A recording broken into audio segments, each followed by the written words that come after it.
Hi everyone, it's Catherine, and today I am going to share with you one of my most favorite things to make.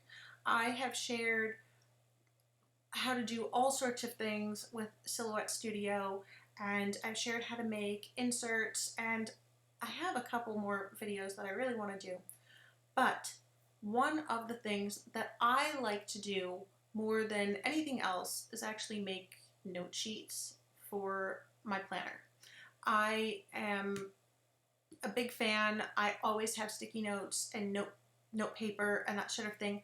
Pretty note paper and sticky notes in my planner, and I use them as decorative elements. I will oftentimes glue them down on the sheet or on the page that I'm working on. Now I've made two right here so you can kind of get a feel of what I'm talking about, and then I've stripped it down so you can see the elements that go into it. It's very, very simple to do, but there are a few little tips and tricks that I'm going to share so that you can be successful with it, as well as other things like, I think unorthodox things people don't necessarily think of to make into note sheets. A lot of people will take the digital die cuts and print them and use them as die cuts. Or they'll use them just as stickers, and that's fine because that's what they're there for, but there are other ways to use them. So you can use them as design elements on things like this, or you can actually use them as the sticky note or note paper itself. And I'm going to show you how. So you have two options. You can go to the offset window and you can select the exact offset distance you want. But I have found that just the general preset works perfect for this. Right click, offset. That's going to be your cut line. And the interior is going to be your note paper. And I know what you're thinking. Kate, no. You can't write on that. The print, it's just too dark. It's going to be too busy. It'll be a nightmare. But you can fix that. Go to the fill window, click on your digital image, and increase the transparency to whatever feels right to you. And there you go. You have that beautiful kind of washed out image that's, so easy to see even if you don't use black ink. You can write on it and it just looks really cute. Now, obviously, you don't have to have that like float line, but I like the way it looks. Again, this is all personal preference, and I'm gonna group these so that they don't escape from one another. So I would print it like that. But to make these ones, we are going to just make two rectangles to start with. The way that I do this is I like to describe it as like baking. When you're going to make something, you get all of your ingredients and you put it on the counter at once so you're sure you have all the things that you need. And that's sort of what I like to do here. I know I want to use every last one of these to make a different note sheet. So I'm going to lay them all out and see how many we actually get to use. So for this one, we have, it's 4 inches by 2.5. So 4.00 and 2.500.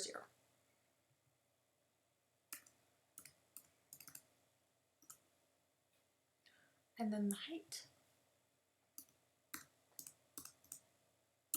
Perfect. So doesn't matter the size of the rectangle you lay down. You can adjust it afterwards. And then this one is a little bit smaller. It's 3 3/4, 2 2/4. So 3.750, 2.250.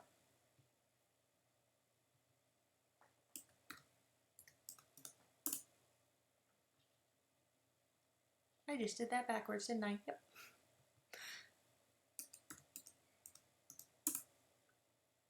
And again, this is all personal preference. Play around with the sizes, find what you like best. I like to use I would say my favorite planner is probably pocket size. The biggest would be a personal size, and the smallest is actually micro. I'm in a micro right now, so this size is perfect for me. But say you love your B6 or you can't live without an A5, that's not a problem. If these sheets are too small for you, make them bigger. So I will sometimes give exact measurements, but by no means should you feel like you need to follow those exact measurements. These are just my favorite and what I like. Fiddle with it, see what works best for you. Okay, now, excuse me, we're gonna go snap to grid. Now, you can make your line, and you can make your line straight after the fact, but why do that if you can just kind of get it perfect from the outset? I go snap to grid, and actually usually make the line style the dot. You don't have to. Again, this is always personal preference. I don't want my line to touch the edge. I like everything to kind of float within each other. So I'm going to leave it just a little bit shy. I think that's perfect. So you'll see this is not centered. That's just fine. It doesn't need to be. And you can also just right out from the outset snap to grid and have your boxes be perfect, but sometimes it's, you have a specific size in mind and you're going to go straight to that, and other times you're going to want to fiddle with it and see what it looks like, and that's why the resize comes into play. I will go through every last little thing in a tutorial because I'm showing you how to do it, but you can, if you know this, you can kind of just fast forward through it. So we have our basic shapes. Something to consider. We're going to go back to the line window. This is a white background. It's a patterned image, yes, but the background is white. So if you're gonna cut this on your silhouette, then it really doesn't matter. You can leave all of the lines red and it's fine, so long as the lines have no weight. It does not matter. You will never, these lines won't print. However, if you're gonna cut these by hand, and for something like this, I will usually use a paper trimmer. I cannot be fussed with registration marks and then losing print space to ensure that I have space for the registration marks because I could fit more of these on a page. Sometimes it's just about not wasting supplies.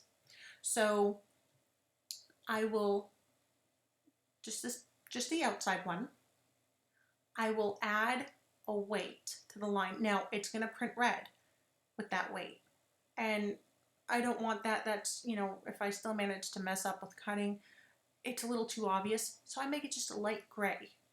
And I can see it, but if I cut a little outside the lines, the pattern's generally sufficient. It's busy enough, you're not going to see it. So that's how I do that. Now, so that we don't lose this one, I'm just going to fill this. Let's move that out of the way, and I'll just fill that so that we don't lose it. Let's go back to the line window.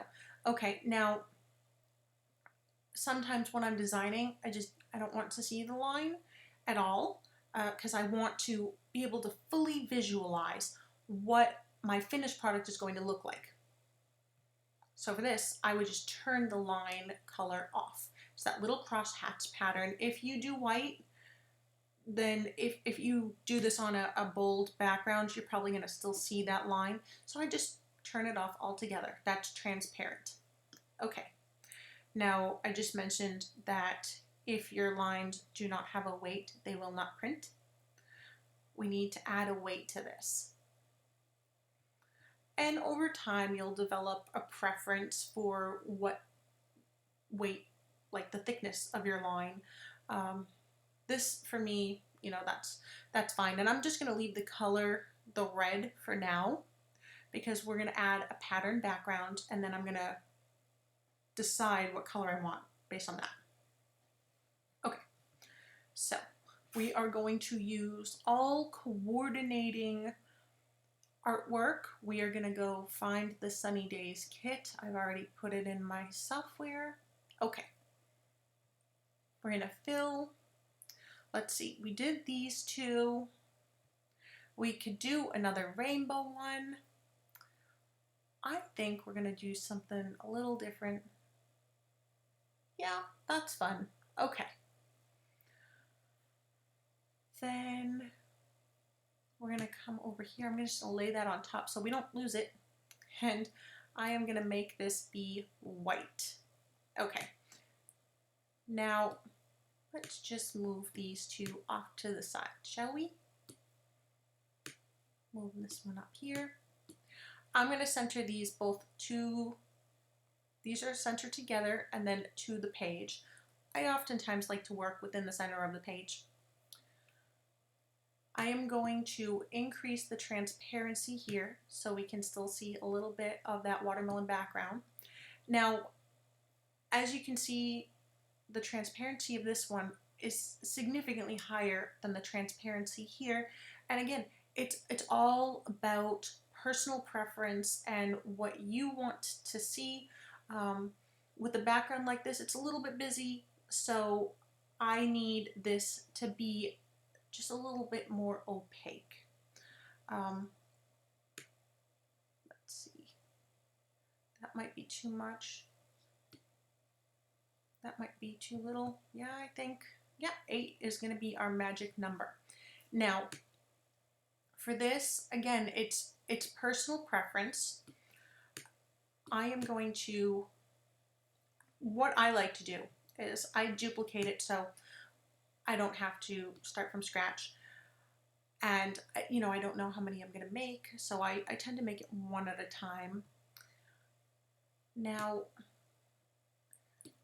you can make this black, you can make this whatever you like. I am going to make sure, I want this to be green, but I also want it to coordinate with the rest of the kit. So I'm not just going to come over here and pick this green, which, you know, it's, oh, be helpful if I was on the right window, right? It doesn't coordinate with the kit. It's not a color within the kit. So I'm going to do the little dropper, and I'm going to come over here, and you know, sometimes in the glitter you can get a darker green, a darker color. So, okay, we've got green. It is visible here, and it plays nicely with the watermelon design. Perfect. And let's see. I think that this is a really cute quote. It's behind it, that's no problem. Bring it to front. And remember, the reason that happened is this was on the page, and then these were created after, or they were added after. So it's, you know, it's cumulative. You know, each new thing that you create is going to be on top. So like this would be on top of that. That's just how it works. So I'm going to move this here. I think that looks fantastic. And we'll go to the align window. For me, I can just come up here. There we go. That's centered. Now, sometimes the way the words or quotes work, it might not look perfect to your eye. Don't be afraid to just ignore the machine and put it where you want. I think that looks fine. I'm going to hit group. And that's okay. I grouped it. So that's like a quote new design. And I put other items that I'd move to the front. So it pushed this to the back. Not a problem. Bring to front. And sometimes that's just helpful because it won't be, like this won't be even. And then this can be trapped in between the two layers. And what you get is this. Bring to front. Okay. So this will be on top here, and then this will be on top of this, and like you can see the lines depending on what the color you're doing is. You might not realize until it's too late, and then there's inconsistencies and it's horrible. So when you know something specific is supposed to be on the very top, just cover your bases and be sure that you hit bring to front so that it's all perfect for you. Okay. Now I think that this should start right about there. And I want to see this end. Where do we want to see this end? Probably right about there. Okay. So let's move this whole thing to the center. I'm going to go to the align window. So this is, well, it's technically transform, but then this is the align window within here. And then you have like things like rotate and all that. But we want to be in the align window. I like to do this when I'm doing something. I will oftentimes do it. Oh yeah, I can just center it to the base. I will do it one by one just so that I can kind of see what it looks like as I go. You could go to the replicate window and just do row 4, row 4, row 4. I mean, that's fine. You can do that too. There's no right or wrong. It's always, you know, preference and see what works best for you. I think this is just a little less busy, and for me, it just works better.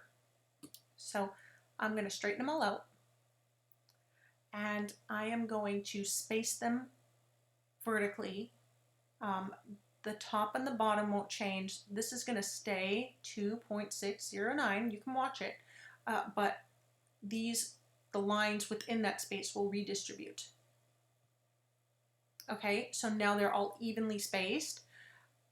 I think that looks pretty good. You might have like large handwriting and want to take one out. You're like, oh, that's just not going to work for me.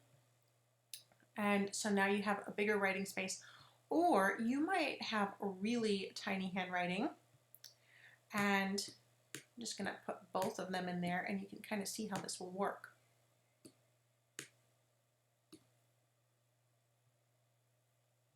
So there we go. And yeah, I actually like that. So group, a good idea is you can kind of measure your favorite lined paper and kind of go from there, and you can mimic that, but it's, you know, it's not, you don't have to. Okay, now this is exactly where I wanted it, the spacing here, the spacing here. Ta-da! Now this is perfectly aligned within this. Love it. Highlight them all, group. Now, if you are going to use your silhouette to cut this out, you're going to want to go to the cut window, turn off all those cut lines. I cannot stress this enough. It's gonna be sad if you don't. So everything that's that bright glowing red will cut. And even though you've made those lines transparent, they will still cut. So turn those off, and you can just have the very edge cut, but I will almost always just do an offset cut, and maybe you have a float line, maybe you have it so, you know, so tight to the image you can't hardly see it, but it avoids most of the machines. They're great, but you know, they're not perfect. They're not super precision machines. Even like industrial ones, they're not precision like that. So having a little bit of a float line is a good thing, so you don't lose any of your design. So yeah, that's, you know, this is kind of how I do it. And I hope you guys liked this video.